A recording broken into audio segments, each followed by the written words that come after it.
Give me like whether it's a team or a name, a moment, something you either loved or hated from tonight overall as a whole. It can be anything that really stands out to you. Harmon, we'll start with you. I loved the Patriots taking Jaylen Polk, man. I think that's the type of receiver Drake May needed. Damian and I were just noticing that you see a lot of these ACC defensive highlights. You see Drake May maybe on the other end of that. Again, we talk about Tez Walker. I don't think he had guys that he could count on, like guys in the receiver room that you could set your watch to at UNC last year. Jaylen Polk is a guy I think you can set your watch to. You know he's going to be in the right place on every play. He can beat zone coverage. League's playing more zone coverage than ever right now. To get a specialist like that can play outside and inside, I think is critical for Drake May.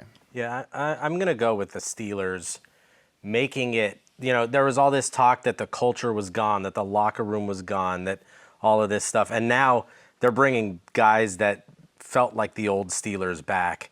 Whether they're the most talented guys, how old they are, what they ran in Indianapolis, it seems like Tomlin has sort of reset the box there and goes, enough. We're going to go back to what we've done for decades. Yeah. Anything, Damian, anything that stands out to you? I know I talked about it earlier. I like Blake Corum and Kyron Williams. I think it's going to be a nasty 1-2 punch. I think you've got explosiveness, you've got versatility, you've got dependability, you've got accountability. I think you've got ball security. I mean, you've got great talent in those two backs. I'm excited to see them to play together. See, Rob. I think so. The Detroit Lions are only going to have 2 picks up through the 5th round this year, but the 2 picks they took, Terrion Arnold, Ennis Rakestraw Jr. are 2.